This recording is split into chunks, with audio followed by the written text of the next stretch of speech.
إن الحمد لله نحمده ونستعينه ونستغفره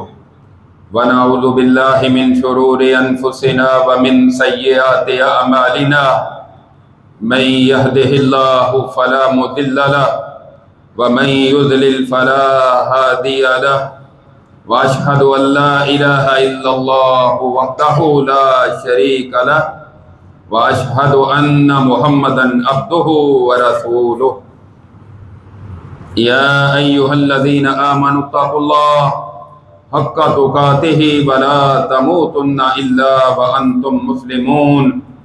يا أيها الناس اتقوا ربكم الذي خلقكم من نفس واحدة وخلق منها زوجها وبث منهما رجالا كثيرا ونساء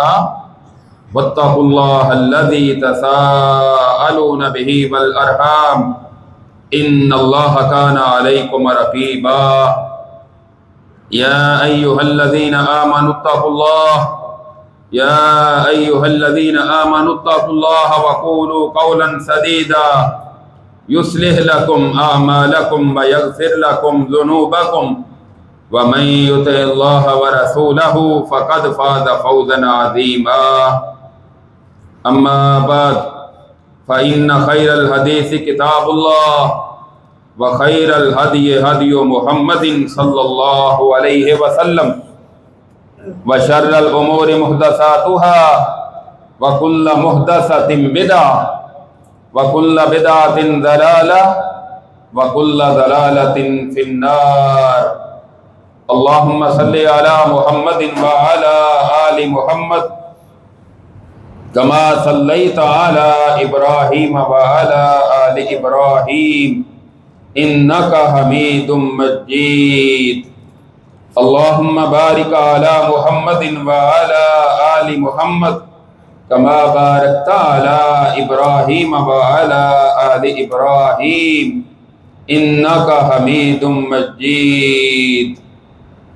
رب اشرح لي صدري ويسر لي أمري واحلل عقدة من لساني يفقهوا قولي رب زدني علما اللهم انفعنا بما علمتنا وعلمنا ما ينفعنا وزدنا علما فأعوذ بالله السميع العليم من الشيطان الرجيم بسم الله الرحمن الرحيم قل هو الله أحد اللہ الصمد لم یلد ولم یولد ولم یکن له کفوا احد وقال تعالی وإلہکم الہ واحد لا الہ الا هو الرحمن الرحیم۔ ہر قسم کی حمد و ثنا اس اللہ وحدہ لا شریک کے لیے جو ساری کائنات کا خالق مالک اور رازق ہے۔ درود و سلام امام الانبیاء سید الانبیاء سید الاولین والآخرین ساری کائنات سے افضل اور اعلیٰ جناب محمد الرسول اللہ صلی اللہ تعالی علیہ وسلم کی ذات گرامی پر۔ سامعین محترم، اللہ رب العزت نے اس کائنات کو ایک بہت بڑی حقیقت کے لیے پیدا کیا اور اس حقیقت کے ساتھ ہی قائم رکھا ہے، اور وہ ہے اللہ رب العزت کی توحید۔ جب تک توحید والے اہل ایمان باقی رہیں گے یہ کائنات باقی رہے گی۔ صحیح بخاری میں حدیث ہے، رسول اللہ صلی اللہ علیہ وسلم نے ارشاد فرمایا جب تک ایک شخص بھی اللہ اللہ کہنے والا ہوگا اس وقت تک قیامت قائم نہیں ہوگی۔ اس سے یہ بات واضح ہوتی ہے کہ توحید کائنات کی سب سے بڑی حقیقت ہے جس کی وجہ سے یہ کائنات کا نظام قائم اور دائم ہے، اور توحید ہی ہے کہ جس کے ساتھ انسان اسلام میں داخل ہوتا ہے اور توحید ہی ایسی نعمت ہے کہ جس کے ساتھ انسان جہنم کی آگ سے نجات پا جاتا ہے، اور توحید ہی اتنی بڑی نعمت ہے کہ جس کی وجہ سے انسان اللہ رب العزت کی جنت کا حقدار بنتا ہے۔ اور یہ توحید ہی ہے کہ جس کے لیے اللہ رب العزت نے اس کائنات میں کم و بیش 1,24,000 انبیاء علیہ السلام کو مبعوث فرمایا۔ ان سب کی بنیادی دعوت اور ان کی محنت، ان کی کاوش کی بنیاد اللہ رب العزت کی توحید تھی۔ قرآن کریم میں اللہ رب العزت نے اس بات کو کئی مقامات پر واضح کیا ہے کہ جتنے بھی انبیاء علیہ السلام اس کائنات میں آئے وہ لوگوں کو اپنے رب کی توحید کی دعوت دیتے تھے۔ لقد ارسلنا نوحا الى قومه فقال یا قوم اعبدوا اللہ ما لکم من الہ غیرہ۔ نوح علیہ السلام کو ہم نے ان کی قوم کی طرف بھیجا، انہوں نے آ کر یہی دعوت دی، اے میری قوم تمہارے لیے اللہ کے سوا کوئی دوسرا الہ نہیں ہے، کوئی معبود نہیں ہے، وہ ایک ہی تمہارا معبود ہے۔ وَإِلَىٰ عَادٍ أَخَاهُمْ هُودًا قَالَ يَا قَوْمِ اعْبُدُوا اللَّهَ مَا لَكُم مِّنْ إِلَٰهٍ غَيْرُهُ۔ جناب ہود علیہ السلام کو قوم عاد کی طرف مبعوث فرمایا، اور انہوں نے آ کر بھی اپنی قوم کو یہی دعوت دی کہ لوگو اے میری قوم اللہ کے علاوہ تمہارا کوئی معبود نہیں ہے۔ وَإِلَىٰ ثَمُودَ أَخَاهُمْ صَالِحًا قَالَ يَا قَوْمِ اعْبُدُوا اللَّهَ مَا لَكُم مِّنْ إِلَٰهٍ غَيْرُهُ۔ جناب صالح علیہ السلام کو قوم سمود کی طرف مبعوث فرمایا، اور انہوں نے بھی آ کر اپنی قوم کو اسی بات کی دعوت دی کہ اللہ کے علاوہ تمہارا کوئی الہ نہیں ہے، تمہارا معبود حقیقی ہے تو وہ کائنات کا ایک ہی رب ہے۔ وَإِلَىٰ مَدْيَنَ أَخَاهُمْ شُعَيْبًا قَالَ يَا قَوْمِ اعْبُدُوا اللَّهَ مَا لَكُم مِّنْ إِلَٰهٍ غَيْرُهُ۔ اور جناب شعیب علیہ السلام کو مدین کی طرف مبعوث کیا، انہوں نے بھی یہی کہا اے میری قوم اللہ کے علاوہ تمہارا کوئی الہ نہیں ہے۔ یعنی سارے کے سارے انبیاء نے اپنی اپنی قوموں کو اسی بات کی دعوت دی، اور اللہ رب العزت پھر قرآن کریم میں فرماتے ہیں مطلق طور پر وَلَقَدْ بَعَثْنَا فِي كُلِّ أُمَّةٍ رَسُولًا أَنِ اعْبُدُوا اللَّهَ وَاجْتَنِبُوا الطَّاغُوتَ۔ ہم نے ہر امت کی طرف ایک رسول مبعوث کیا ہے، اور یہی دعوت دے کر، یہی پیغام لے کر وہ آیا کہ لوگوں ایک اللہ کی عبادت کرو، اللہ کے علاوہ جن کو تم نے معبود بنا رکھا ہے ان کو چھوڑ دو، اس سے بعد آ جاؤ۔ اور پھر دوسرے مقام پر ارشاد فرمایا وَمَا أَرْسَلْنَا مِن قَبْلِكَ مِن رَّسُولٍ إِلَّا نُوحِي إِلَيْهِ أَنَّهُ لَا إِلَٰهَ إِلَّا أَنَا فَاعْبُدُونِ، کہ ہم نے اے میرے رسول آپ سے پہلے جتنے بھی رسول بھیجے ہیں ان کی طرف یہی وحی کی تھی، لا الہ الا اللہ، اللہ کے سوا کوئی الہ نہیں ہے، انا فاعبدون، لہذا تم نے میری ہی عبادت کرنی ہے۔ اس حقیقت کے لیے اللہ رب العزت نے اس کائنات میں سب سے آخر جناب محمد الرسول اللہ صلی اللہ علیہ وسلم کو مبعوث فرمایا، اور آپ اس کائنات میں تشریف لائے تو آپ کے گرد و نواح ماحول میں بتوں کی پوجا اور پرستش ہو رہی تھی، حتیٰ کہ کعبۃ اللہ جو اللہ کا عظیم گھر رب کی توحید کے لیے قائم کیا گیا تھا، اس میں بھی 360 بتوں کو انہوں نے سجا کر ان کی عبادت کر رہے تھے۔ نبی کریم صلی اللہ علیہ وسلم نے جب یہ حقیقت واضح کی قولوا لا الہ الا اللہ تفلحوا، اے لوگو لا الہ الا اللہ کہہ دو کامیاب ہو جاؤ گے۔ کہنے لگے اجعل الالہۃ الہا واحدا ان ھذا لشیء عجاب، کیا یہ ایک ہی الہ کی دعوت دے رہا ہے، ہمارے 360 کہاں جائیں گے، اس کے علاوہ اپنے گھروں میں بنائے ہوئے معبود ان کا کیا بنے گا؟ یہ تو بڑی عجیب بات ہے۔ اِنَّا لَتَارِكُ آلِهَتِنَا لِشَاعِرٍ مَجْنُونٍ، کیا ہم نعوذ باللہ اس شاعر اور مجنون کے پیچھے لگ کر اپنے سارے معبودوں کو چھوڑ دیں؟ رسول اکرم صلی اللہ علیہ وسلم 13 سال تک مکہ رہے،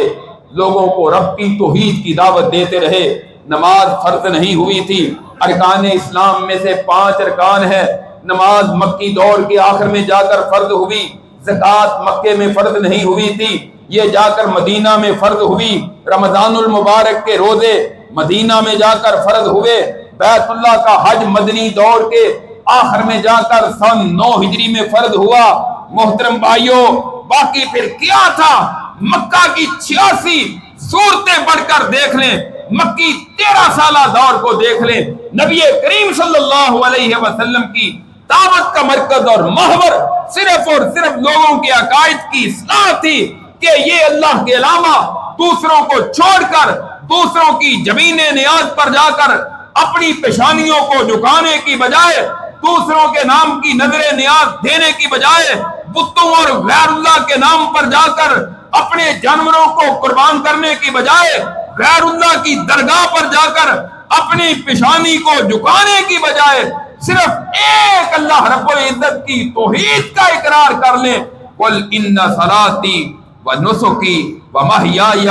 ومماتی للہ رب العالمین۔ عرش کے رب نے کہا میرے نبی کہہ دیجئے لوگوں، میری نماز اور میری قربانی، میری زندگی اور میری موت ایک اللہ رب العزت کے لیے۔ یہ ہے کائنات کی سب سے بڑی حقیقت، جس کو سمجھانے کے لیے انبیاء علیہ السلام کو اللہ تعالیٰ نے مختلف ادوار میں مختلف لوگوں میں بھیجا اور یہی بتایا آ کر نبیوں نے کہ ایک اللہ رب العزت ہے، لوگوں اس کے علاوہ تمہارا کوئی الہ نہیں۔ مشرکین مکہ نے آ کر کہا تھا رسول اللہ صلی اللہ علیہ وسلم سے، محمد صلی اللہ علیہ وسلم آپ اپنے رب کا نسب نامہ بیان کیجیے کہ تمہارے رب کا باپ کون ہے، دادا کون ہے۔ اللہ نے سورہ اخلاص نازل کر دی، وہ سورت جو تقریباً ہر مسلمان کو زبانی آتی ہے۔ قل هو اللہ احد، کہہ دیجئے وہ اللہ ایک ہے، اللہ الصمد، ساری کائنات اللہ کی محتاج، نبی ولی بزرگ امام اولیاء سارے کے سارے اس اللہ کے محتاج ہیں۔ یا ایھا الناس انتم الفقراء الی اللہ واللہ هو الغنی الحمید۔ اے لوگو،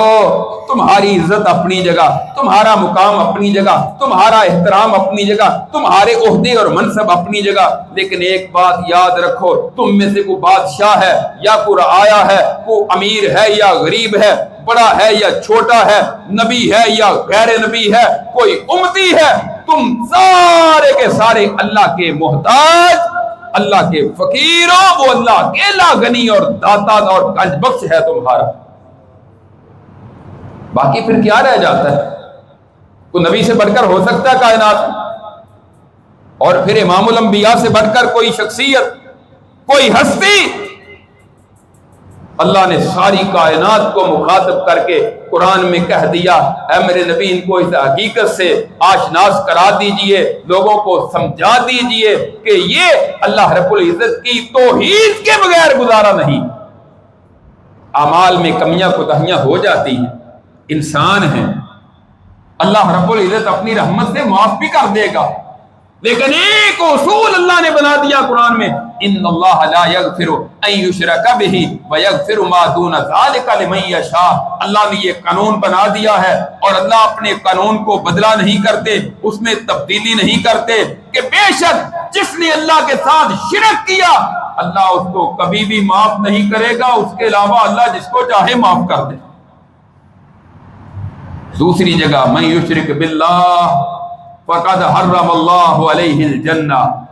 جس نے اللہ کے ساتھ شرک کیا اللہ نے اس پر جنت کو حرام کر دیا۔ یہ قرآن کی آیت ہے۔ قرآن سے بڑی سچی کتاب اور کوئی ہو سکتی ہے؟ اللہ کے کلام سے بڑھ کر سچی بات کسی کی اور ہو سکتی ہے؟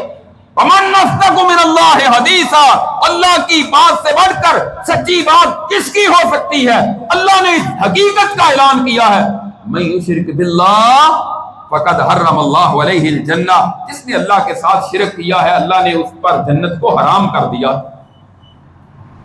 اللہ کی ذات، اللہ کی صفات اور اللہ کی عبادات میں کسی کو شریک نہ کرنا، یہ ہے توحید، جس کے لیے سارے نبی آئے۔ رسول اللہ صلی اللہ علیہ وسلم کی دعوت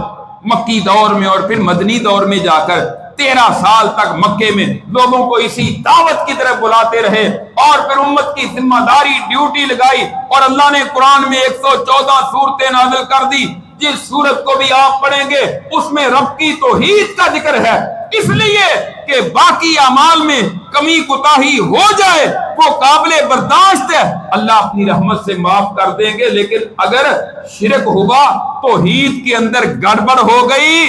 توحید کے اندر شرک کی امیزش ہو گئی، تمہارے جتنے اعمال مرضی ہوں، تمہارے بیت اللہ کے حج کیوں نہ ہو، نمازیں کیوں نہ ہو، صدقہ خراج، جہاد فی سبیل اللہ، نفل اور نوافل، راتوں کی تہجدیں اور قیام، ساری کی ساری عبادات تمہاری ضائع ہو جائیں گی۔ اور یہ کسی عام بندے کا ذکر نہیں، سورہ انعام پڑھ کر دیکھ لیں، اللہ رب العزت نے 18 انبیاء کا نام لیے ہیں، ویسے قرآن کریم میں کل 25 نبیوں کے نام ذکر ہوئے، 18 نبیوں کے نام ایک ہی جگہ ذکر کر کے آخر میں فرمایا وَلَوْ أَشْرَكُوا لَحَبِطَ عَنْهُمْ مَا كَانُوا يَعْمَلُونَ، اگر یہ میرے نبی بڑے بڑے برگزیدہ جن کو ہم نے بڑی عزت عطا کی ہے، جن کو نبوت اور رسالت کے تاج عطا کیے ہیں، اللہ رب العزت نے جن کو قوموں کا امام اور سربراہ بنایا ہے، اگر ان میں سے بھی کوئی اللہ کے ساتھ شرک کرتا، اللہ کہتے ہیں ان کے بھی سارے اعمال ضائع ہو جاتے ہیں۔ ہم کس بات کی مولی ہیں؟ اگر اس کے باوجود ہمیں سمجھ نہیں آتی کہ ہم نے اپنے عقیدے کی اصلاح کرنی ہے، رب کی توحید پر کاربند رہنا ہے،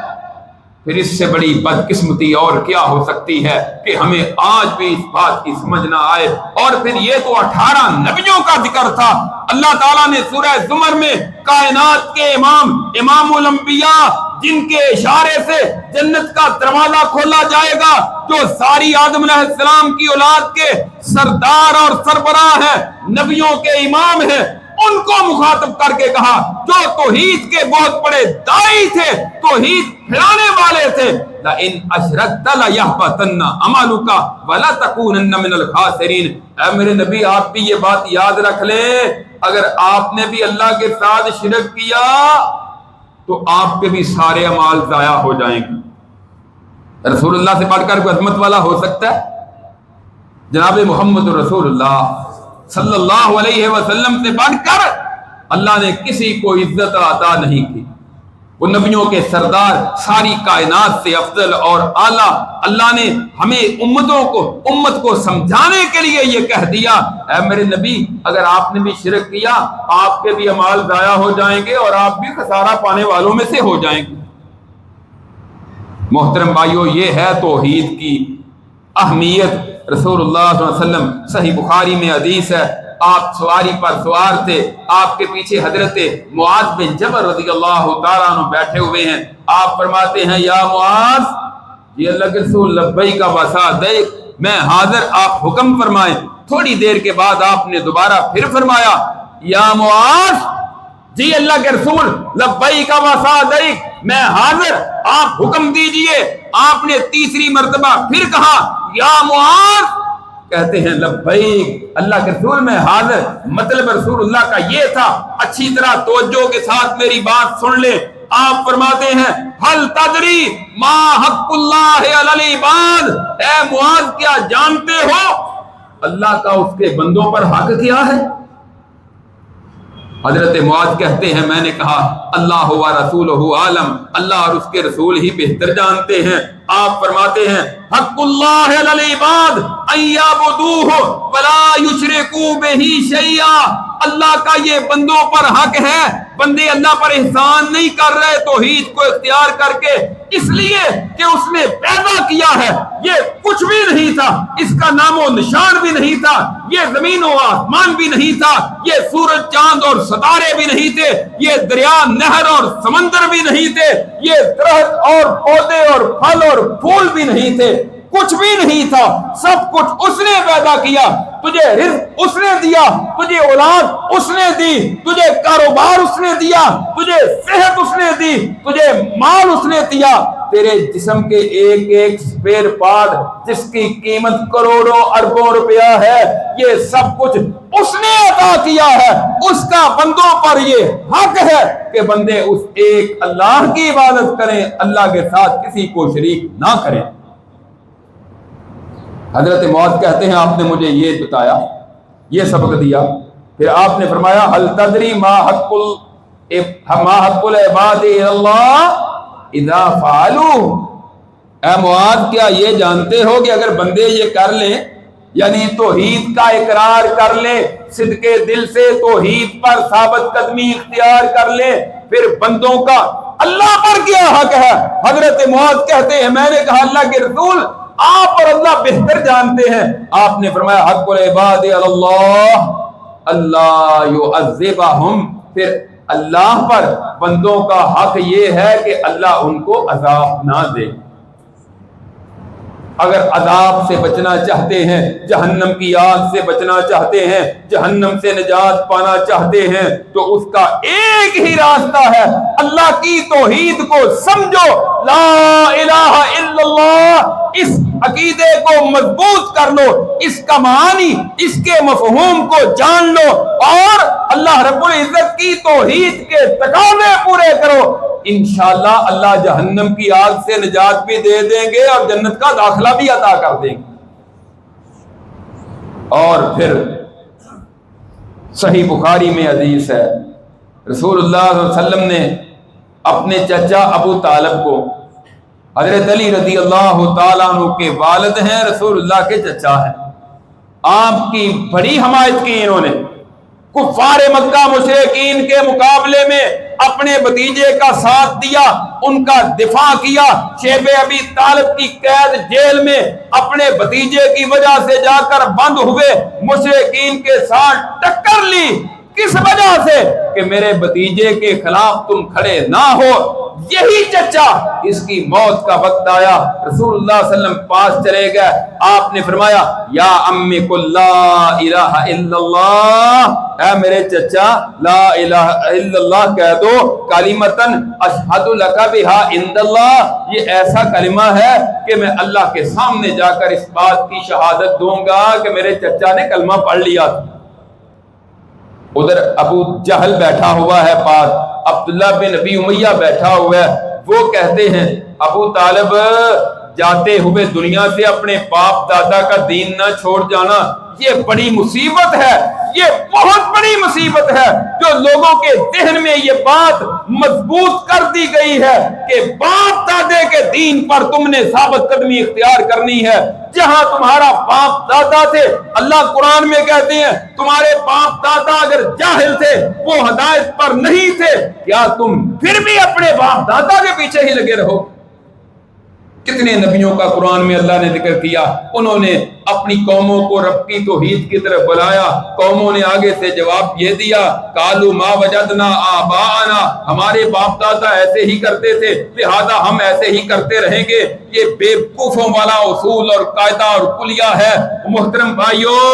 ایک اللہ کی توحید کے مقابلے میں باپ ابراہیم علیہ السلام کا بھی سامنے آ جائے، اس کی بھی کوئی پرواہ نہیں کی جاتی، نوح علیہ السلام کا بیٹا بھی سامنے آ جائے، اس کی بھی کوئی پرواہ نہیں کی جائے گی، لوط علیہ السلام کی اور نوح علیہ السلام کی بیوی بھی مقابلے میں آ جائے، رب کی توحید کو نہیں چھوڑا جائے گا، اور اگر سگا چچا ابو طالب بھی آ جائے گا تو پھر اس کی بھی کوئی پرواہ نہیں کی جائے گی۔ ابو طالب نے مرتے وقت اپنی زبان سے آخری کلمات یہ ادا کیے وَعَلَى مِلَّةِ عبد المطلب، میں اپنے باپ عبد المطلب کے دین پر ہی مرتا ہوں۔ روح قبض ہو گئی۔ رسول اللہ صلی اللہ علیہ وسلم فرماتے ہیں میرا چچا جو ہے اس نے ساتھ تو بڑھا دیا ہے،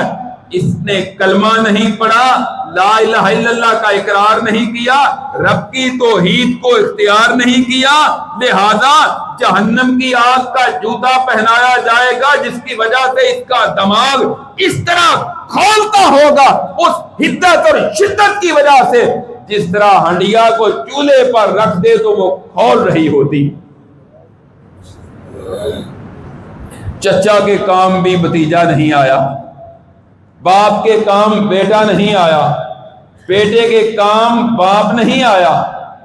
بیویوں کے کام ان کے نبی خامد نہیں آئے، جو ان کا تبرک کھاتی تھی، ان کے بچوں کی پرورش کرتی تھی، ان کے گھر میں رہتی تھی، ان کا کھانا پکاتی تھی، لیکن توحید نہیں تو سمجھ لو کہ نجات نہیں، بنیاد توحید ہے۔ اسی لیے اللہ نے قرآن کریم کے اندر بار بار توحید کے دلائل دیے۔ امام بخاری رحمہ اللہ نے صحیح بخاری سب سے مستند حدیث کی کتاب لکھی اور اس کے آخر میں جا کر کتاب و توحید ذکر کی، یعنی نتیجہ یہ نکالا ہے کہ ساری عمر کی نمازیں، روزے، حج، زکوٰۃ، خیرات، صدقات، جہاد، حقوق العباد کی پاسداری، یہ سب کچھ ایک طرف ہو، اور اگر آخر میں جا کر توحید نہیں، توحید کے بغیر شرک پر موت آ گئی تو یہ جہنم کی آگ کا ایندھن بنے گا، کبھی جنت میں نہیں جا سکے گا۔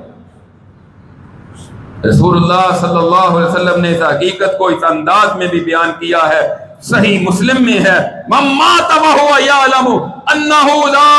الہ الا اللہ دخل الجنہ، جس کو موت آئی اس نے اس حقیقت کو جان لیا، اس کو سمجھ لیا، اس پر عمل کر لیا، لا الہ الا اللہ کہ اللہ کے سوا کوئی معبود نہیں ہے، تو وہ جنت میں داخل ہو جائے گا۔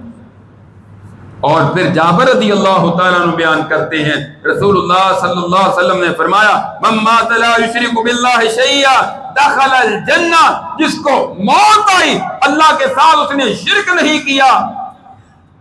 یہ جنت میں داخل ہو جائے گا۔ ومن مات یشرک باللہ دخل النار، اور جس کو موت آئی کہ اللہ کے ساتھ شرک کرتا ہوا چلا گیا ہے، توبہ نہیں کی تھی، یہ جہنم کا ایندھن بن جائے گا۔ نتیجہ یہ نکلتا ہے کہ ایک رب کی توحید کے بغیر گزارا نہیں ہے، اللہ کی ذات میں کوئی دوسرا شریک نہیں۔ عیسائیوں نے کہا تھا تین مل کر ایک اللہ بنتا ہے، اللہ نے کہا نہیں، قل هو اللہ احد، کہہ دو اللہ ایک ہے، دو یا تین مل کر نہیں۔ مجوسیوں نے کہا تھا دو ہیں، عیسائیوں نے کہا تھا تین ہیں، یہودیوں نے کہا عزیر علیہ السلام اللہ کے بیٹے ہیں، عیسائیوں نے کہا عیسیٰ علیہ السلام اللہ کے بیٹے ہیں، مسلمانوں نے کہا الصلاۃ والسلام علیکہ یا نورا من نور اللہ، تجھ پر درود و سلام ہو اے اللہ کے نور میں سے نکلے ہوئے نور، نعوذ باللہ۔ یہ کتنی بڑی اور کتنی بری بات ہے جس کی وجہ سے قریب ہے، اللہ کہتے ہیں جس نے اللہ کا بیٹا قرار دیا، یہ بھی اسی طرح ہے، اللہ کے نور میں سے نکلا ہوا نور کہہ کر قریب ہے کہ آسمان پھٹ جائے، پہاڑ ریزہ ریزہ ہو جائے اور زمین پھٹ جائے اس کی وجہ سے کہ اتنی تم نے بری بات کہہ دی ہے کہ اللہ کا بیٹا قرار دے دیا۔ اور پھر پنج تن پاک کا عقیدہ کہ پانچوں کے نام گاڑیوں کے پیچھے لکھے ہوئے ہیں، آپ غور سے دیکھیں گے، الف میں حضرت محمد صلی اللہ علیہ وسلم کا نام، آگے حضرت علی کا نام، حسن حسین فاطمہ کا نام، یہ سارے کے سارے رسول اللہ صلی اللہ علیہ وسلم کے اہل بیت تھے، اللہ نے ان کو بڑی عظمت فضیلت عطا کی ہے، لیکن یہ سارے مخلوق ہیں، یہ سارے امتی ہیں۔ اللہ رب العزت اکیلا ہے، اس کی خدائی میں، اللہ رب العزت کی ربوبیت میں کوئی دوسرا شریک نہیں۔ اور دوسری قسم توحید کی، توحید اسماء و صفات، اللہ کے جتنے نام ہیں، وَلِلَّهِ الْأَسْمَاءُ الْحُسْنَى فَادْعُوهُ بِهَا، اللہ کے بڑے بڑے اچھے اچھے نام ہیں، ان ناموں کے ساتھ اللہ کو پکارو، اللہ کے ناموں، اللہ کی صفات کا واسطہ دے کر، اللہ تجھے تیرے رحیم ہونے کا واسطہ، اللہ تجھے تیرے کریم ہونے کا واسطہ، اللہ تجھے غفور الرحیم ہونے کا واسطہ، اللہ مجھے معاف کر دے، اللہ مجھے جنت میں داخل کر دے، اللہ میری پریشانیاں دور کر دے، اللہ کے ناموں کے ساتھ، اللہ کی صفات کے ساتھ اللہ کو پکارو، اللہ سے دعائیں مانگو۔ حدیث میں آتا ہے اللہ کے 99 نام جو یاد کرتا ہے، ان کا معنی مفہوم سمجھتا ہے،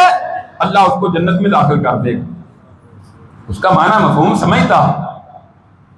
اسماء و صفات تیسری قسم توحید کی ہے، توحید الوہیت، اللہ رب العزت الہ ہے، اللہ کے علاوہ کسی اور کو سجدہ کرنا، عبادت کے لیے رکوع کرنا، عبادت کے لیے قیام کرنا، نظر و نیاز اللہ کے علاوہ کسی اور کے نام کی دینا، کسی اور کے سامنے جا کر جھک جانا، کسی اور کے نام کی قربانی کرنا، یعنی اللہ کے لیے نہیں، وہ بتوں کے لیے ہو، کسی انسان کے لیے ہو، کسی اور کے نام کی نظر و نیاز دینا، یہ شرک ہے اللہ رب العزت کی عبادت میں۔ اللہ نے اپنی عبادت کے لیے پیدا کیا ہے، اللہ نے بتوں کی عبادت کے لیے نہیں، انسانوں کی عبادت کے لیے پیدا نہیں کیا۔ وما خلقت الجن والانس الا لیعبدون، اللہ فرماتے ہیں میں نے جنوں اور انسانوں کو اپنی عبادت کے لیے پیدا کیا۔ جب وہ اکیلا ہے، لم یلد ولم یولد، اس نے کسی کو جنم نہیں دیا، اس کا کوئی باپ نہیں، اس کا کوئی بیٹا نہیں، نہ وہ جنم دیا گیا ہے۔ ولم یکن لہ کفوا احد، اور نہ ہی اس کا کوئی برابری والا ہے، پھر اس اللہ کے مقابلے میں کسی اور کی عبادت کیوں ہے؟ آج آپ دیکھتے ہیں جگہ جگہ ہر محلے میں مزار، ہر علاقے میں مزار، ہر شہر میں مزار، اور قبریں پکی بنا کر رسول اللہ صلی اللہ علیہ وسلم نے تو ارشاد فرمایا تھا لعن اللہ الیہود والنصارى اتخذوا قبور انبیائہم مساجدا، یہودیوں اور عیسائیوں پر اللہ کی لعنت ہو، اللہ ان کو تباہ کر دے، اللہ ان کو برباد کر دے جنہوں نے اپنے نبیوں کی قبروں کو سجدہ گاہ بنا دیا۔ صحیح مسلم میں ہے حضرت علی رضی اللہ تعالیٰ عنہ کو آپ نے کہا تھا اے علی میں تجھے بھیج رہا ہوں، جاؤ جا کر جہاں کوئی مجسمہ بنا ہوا دیکھو اس کو جا کر توڑ دو، ختم کر دو، جہاں اونچی قبر بنی ہوئی ہے اس کو برابر کر دو زمین کے، اس کو ختم کر دو۔ ایک بالشت زمین کے اوپر قبر رہنی چاہیے، قبر کے اوپر گنبد بنانا، قبر کے اوپر کمرہ بنانا، سنگ مرمر لگانا، قبر کو پکا بنانا، اور قبر کے اوپر پشتی لگانا، چادریں چڑھانا، یہ سارے کے سارے ناجائز اعمال ہیں، اور یہ سارے کے سارے گمراہ کن اعمال ہیں۔ ساری کائنات سے اگر سب سے افضل قبر ہے تو وہ جناب محمد رسول اللہ صلی اللہ علیہ وسلم کی قبر ہے۔ آپ نے اپنے رب سے دعا کی تھی اللہم لا تجعل قبری وثنا وثن یعبد، اے اللہ میری قبر کو بت نہ بنا دینا، یہاں میلہ نہ لگے۔ اور شاہ فیصل رحمہ اللہ کی بات یاد آئی، پاکستان کے دورے پر آئے، پہلے بھی میں نے یہ بات ذکر کی تھی، اور وہ قائد اعظم کی قبر پر بھی گئے۔ ذوالفقار علی بھٹو صاحب اس دور کے وزیر اعظم تھے، بھٹو صاحب نے چادر پیش کی پھولوں کی، یہ چادر لے لیں، انہوں نے کہا اس کو کیا کرنا ہے؟ ما ھذا، یہ کیا ہے، اس کو میں کیا کروں؟ کہا یہ بانی پاکستان ہے، انہوں نے کہا بانی پاکستان ہے، میں ان کے لیے دعا کرتا ہوں، چادر کو کیا کروں؟ کہا یہ پھولوں کی چادر اوپر چڑھا دو قبر کے۔ اور کہا اگر قبر پر چادر چڑھانی جائز ہوتی تو میرے پاس تو مدینہ میں وہ قبر ہے کہ کائنات میں اس جیسی کوئی قبر نہیں، میں وہاں چڑھاتا، کسی کو جرت نہیں۔ اللہ نے اپنے نبی کی دعا کو قبول کیا، اور رسول اللہ کی قبر آج بھی محفوظ ہے۔ 4 دیواریاں ہیں، ان کے اندر جا کے رسول اللہ کی قبر محفوظ ہے۔ لوگ پھر بھی جو انہوں نے جالی لگائی ہے اس کو ہاتھ لگانے سے باز نہیں آتے۔ اب انہوں نے وہاں شرطے پولیس والے کھڑے کر کے جالیوں سے بھی دور کر دیا ہے، ایک اور باؤنڈری بنا دی کہ جالی کو بھی کوئی ہاتھ نہ لگا سکے۔ جب رسول اللہ کی قبر پر جا کر سجدہ کرنا جائز نہیں تو مجھے بتائیے کسی امتی کی قبر پر جا کر سجدہ کرنا جائز ہے؟ اور یہاں ہمارے لاہور میں آپ گننا شروع کر دیں شاید آپ گن نہ سکیں، ہر محلے میں، ہر علاقے میں، ہر بستی میں الگ الگ مزار بنے ہوئے ہیں، وہاں جا کر اپنی حاجات پیش کی جا رہی ہیں۔ اللہ کے بندوں، کائنات کا رب ایک ہے، اللہ کی قسم خالق بھی وہی ہے، مالک بھی وہی ہے، حاجت روا بھی وہی ہے، مشکل کشا بھی وہی ہے، داتا بھی وہی ہے، غوث آدم بھی وہی ہے، گنج بخش بھی وہی ہے، لج پال بھی وہی ہے، دستگیر بھی وہی ہے، شفا دینے والا بھی وہی ہے، اولاد دینے والا بھی وہی ہے، عزت عطا کرنے والا بھی وہی ہے، ذلت سے ہمکنار کرنے والا بھی وہی ہے، رزق عطا کرنے والا بھی وہی ہے، زمین کا مالک بھی وہ ہے، آسمانوں کا مالک بھی وہ ہے، عرش عظیم کا مالک بھی وہ ہے۔ جب سب کا مالک وہ ہے، پھر اس کو چھوڑ کر تم نے مردوں کو جا کر قبروں میں دفن شدہ کو جا کر تم نے کسی کو داتا بنا لیا، کسی کو حاجت روا بنا لیا، کسی کو لجپال بنا لیا۔ تمہیں شرم نہیں آتی کہ زندہ رب کو چھوڑ کر مردوں کے جا کے سامنے اپنی حاجات پیش کرتے ہو، وہ تمہاری بات سنتے بھی نہیں۔ اللہ فرماتے ہیں حل کرنا مسئلہ تو بہت دور کی بات ہے، وَمَا أَنْتَ بِمُسْمِعٍ مَّن فِي الْقُبُورِ، اے میرے نبی جو قبروں میں جا چکے ہیں آپ ان کو سنا بھی نہیں سکتے۔ علیہ اللہ بکافٍ عبدا، کیا اللہ اپنے بندے کے لیے کافی نہیں ہے؟ کون سی چیز ہے دنیا کی جو رب سے نہیں ملتی؟ بتائیے کون سی نعمت ہے جو رب عطا نہیں کرتا؟ ساری دنیا مل جائے، اللہ کہتے ہیں یہ سارے مل کر، سورہ حج میں فرمایا ایک مکھی نہیں بنا سکتے. سارے کرنی والے لاہور کے نہیں، پنجاب کے نہیں، پاکستان کے نہیں، ایشیا کے نہیں، 7 بر اعظموں کے بزرگوں کو لے لیں، ہم ان کا احترام کرتے ہیں، اولیاء اللہ کی تعظیم کو اپنے لیے ضروری سمجھتے ہیں، اور اولیاء اللہ نے یہ دعوت بھی نہیں دی اس لیے کہ جو رب کا ولی ہوتا ہے وہ نہ شرک کا ارتکاب کرتا ہے نہ شرک کی دعوت دیتا ہے. یہ بات والے بدبخت ہیں جنہوں نے جا کر ان کی قبروں کو حاجات کے اور مشکل کشائی کے اڈے بنا دیا ہے. وہ بزرگ ایسے نہیں تھے. انبیاء کی دعوت جو تھی، نیک لوگ اس دعوت کو آگے عام کرتے ہیں. اولیاء اللہ انبیاء کے دردے نقشے قدم پر چلتے ہیں اور اس انداز کو اختیار کرتے ہیں اور اس طرز عمل کے مطابق اپنی زندگی بسر کرتے ہیں. اللہ فرماتے ہیں پوری دنیا کے جن کو تم اللہ کے سوا پکارتے ہو سارے مل جائیں. 1400 سال سے زیادہ عرصہ گزر چکا ہے اللہ کے اس چیلنج کو. آج ایٹم بم تو بن گیا ہے، ٹیکنالوجی بڑی لیٹسٹ ہو گئی ہے، بڑی بڑی ایجادات. اللہ کا چیلنج اب بھی باقی ہے، سارے مل کر ایک مکھی بنا دے. بناؤ مکھی سارے. اور اس سے اگلا چیلنج اللہ فرماتے ہیں سارے مل کر مکھی بنانا تو دور کی بات ہے، ان کے کھانے سے مکھی ایک ذرہ لے کر اڑ جائے، یہ پیچھے لگ بھی جائے تو مکھی سے ذرہ بھی نہیں چھڑا سکتے. اور یہ ہے حقیقت میرے بھائیوں انسانوں کی. تو اللہ کو چھوڑ کر تم نے کیا کیا ہے؟ یہ بات یاد رکھیں. اگر توحید ہوگی تو نجات ہے. خطبہ جمعہ میں رمضان المبارک کے آخری جمعے میں یہ بہت بڑا سبق ہے، یہ سارے انبیاء کا سکھایا ہوا سبق ہے. بعض دوست یہ کہتے ہیں نہیں ہمیں دوسروں کے خلاف نہیں، ہم دوسروں کے خلاف نہیں بولتے، نہ فرقہ واریت کے دائی ہیں، نہ ہم لوگوں کو گروہوں میں تقسیم کرتے ہیں. اللہ کی قسم قرآن سے جس حقیقت سے جس توحید سے بڑا بڑا ہے، اگر اس کو بیان نہ کریں تو پھر باقی ہم کیا بیان کریں؟ بدو لو تدہن فیدہنون. مشرکین مکہ نے کہا تھا محمد صلی اللہ علیہ وسلم کمپرومائز کر لیں، مل جل کر آپ کچھ